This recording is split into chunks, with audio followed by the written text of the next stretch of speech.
Dr. Joseph Martin. This is part two of our discussion on evil, and this is Evil and the Roots of Cruelty.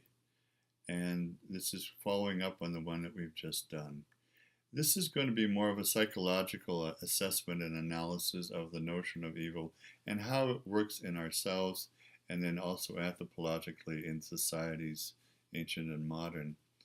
So we can say that evil is a choice. It's part of our bipolar nature to have the good and evil potential within each and every one of us. And depending on the thoughts, words, and actions that we take in past lives and in this life, we've accumulated a lot of either good actions and good intentions or evil actions and evil deeds. We then have a karmic debt to work this off. It's some kind of a tikkun, we say, or correction to come back into a present life in order to work through some of the evil karma that we've perpetrated. We meet up with the people that we've dealt with before in order to heal and redeem and transmute all that evil. And so, therefore, it's in part of our choice, hopefully, to have a better life this life, to create some resolution to our hidden inner cruel nature.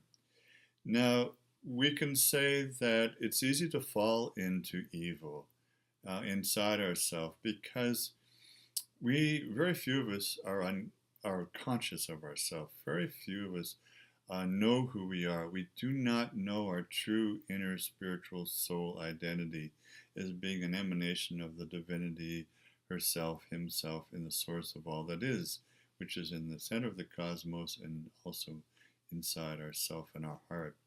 When we don't know who we are, we feel less than. We feel a great emotional lack. We feel a real lack of willpower. We feel a real lack of sense of status or prestige or empowerment. And because we feel this lack, and our inner children may have been abused as well, we feel a potent toxic combination of the need for revenge, the need for hurting somebody back when we've been hurt, the need for trying to find a sense of true identity by forcing ourselves on other people. This deep unconscious inferiority sense and complex within ourselves, which rules us, has a concomitant kind of obverse or opposite in the conscious world of creating a God complex or a superiority complex for ourselves where we want and need to have force over other people in order to make ourselves feel good about ourselves and to give ourselves a place in society where people will be dominated by us and we can control them and they will be forced to be subservient to us. This is all some catastrophic uh, psychological, conscious, unconscious battle within ourselves to try to prove something to ourselves. Instead of becoming the true soul kindness that we are, we go through all these internal machinations and fall into the pit of needing to dominate in order to feel all good about ourselves. And as we go deeper into the spiral of this devilish domination of ourself and others, we lose ourselves and we lose our humanity. We lose our true identity. We concoct a false notion of ourself that is actually psychopathic, it's psychotic, it's insane, it's very neurotic. And we also not only treat ourselves as objects and we lose our complete humanity, but we treat everyone else as objects, and therefore it's easy to kill someone when you don't think of them as an object. Whether this is in war, in killing, and all the repercussions this leaves for our warriors and our vets when they come home, or the bullies in school who treat themselves as objects and therefore others as objects as well. This is a massive hypnosis of our society. It's not only historically karmic for ourselves as individuals, it's also ethnically historic in terms of the different groups in the world that have been fighting over and over forever, it seems, the Jews and the Arabs, the whites and the blacks, the whites and the red people, the whites and the Asian people. These are now historical memes or holograms, if you like, of energy fields, unconscious and conscious energy fields set around certain sets of values and attitudes and worldviews, which have come down to us with more potency with every generation that wants more revenge, or every generation that is less conscious, or every generation that has less kind of interest in becoming truly human or truly open and loving. So it's come down to a potent mix of many, over 280 wars within the last century or so, and we're still bound in tension around further need for revenge and reprisal. So you can see that the repercussions of this within individuals who become psychotic, schizophrenic, or bipolar, and in societies that become insane, psychotic, and only bent on killing others, often through suicide for themselves in terms of suicide bombers. The repercussions of not dealing with evil and making it conscious are so severe that our human society and our earth itself may not succeed in living beyond the next few decades. You know, there's some interesting symbols around this. Coming to consciousness in Jungian terms of dream analysis is the symbol of the sword, the blade that cuts two ways.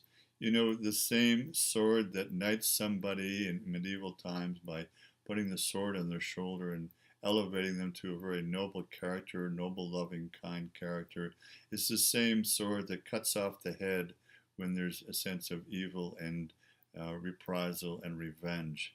And you know, I was just watching a hummingbird playing outdoors here where I live, and the same beak, the long, thin, pointy beak that sips the nectar, and of course, hummingbird in our First Nations way is pure joy.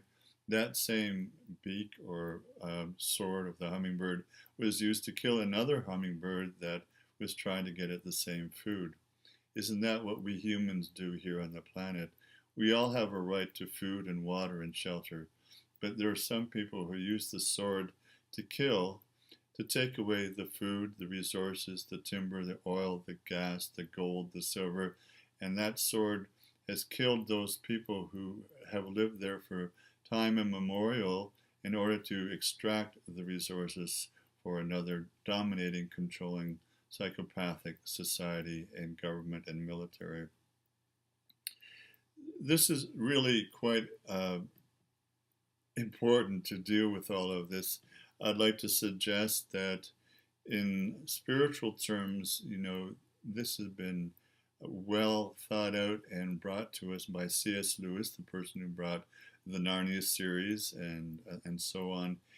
He wrote a book of the temptations of humans by devils. It's called the Screwtape Letters, and you might want to read it. It was very formidable in my own training and learning when I was a teenager. Also, as a psychologist for over 40 years, now retired, most of my inner work that I did with myself and with all my thousands of clients revolved around one-on-one counseling, around dealing with healing the inner child or healing the inner children, particularly the dark, hurt, suffering, lonely, angry, raging, revengeful, dark inner children. And of course, one of the greatest people in the world was Dr. Alice Miller, a Swiss psychiatrist who brought to our attention the need to deal with healing the inner child. I would suggest that you run to the library or bookstore and get any or all of the books by Dr. Alice Miller.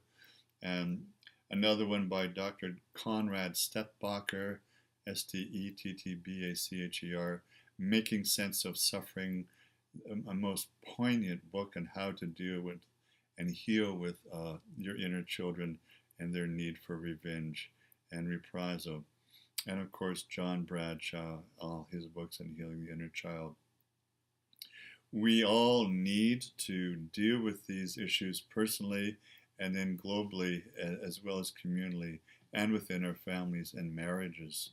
So I'd like to suggest that, you know, this is a choice. You can always choose kindness over cruelty.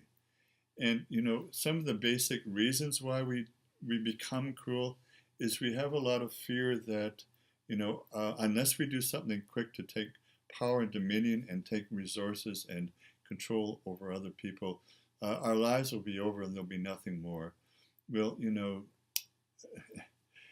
atheism is not a truth. It's a lie, actually. And so the greatest thing that causes people to want to dominate others really has been brought forward in psychological terms by Dr. Ernest Becker in his book around the need to look at the fear of death.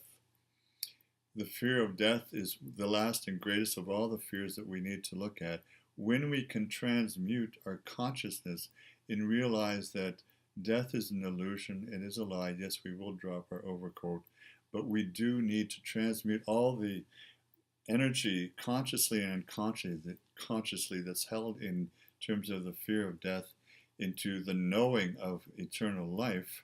Then when we do that, all that energy won't go towards cruelty and the need to dominate out of fear, but all that energy will be turned into love. So the greatest things are lies as opposed to love, and we want to choose love. Once we know the truth, it will set you free. And fears, and turning those all into higher consciousness.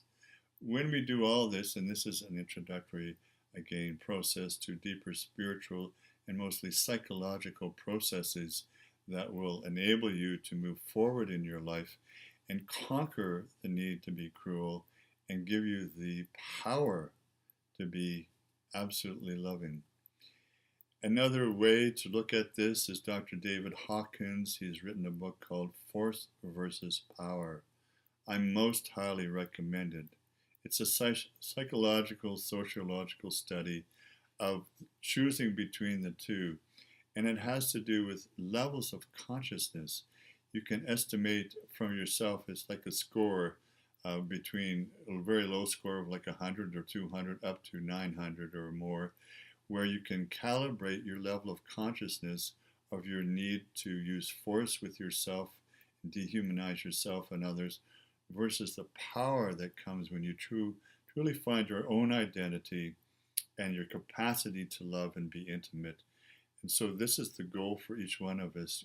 As you stop becoming a moron and banal and inhuman and just a mask and someone who treats yourself like an object, and you can truly open up to being open, empathetic,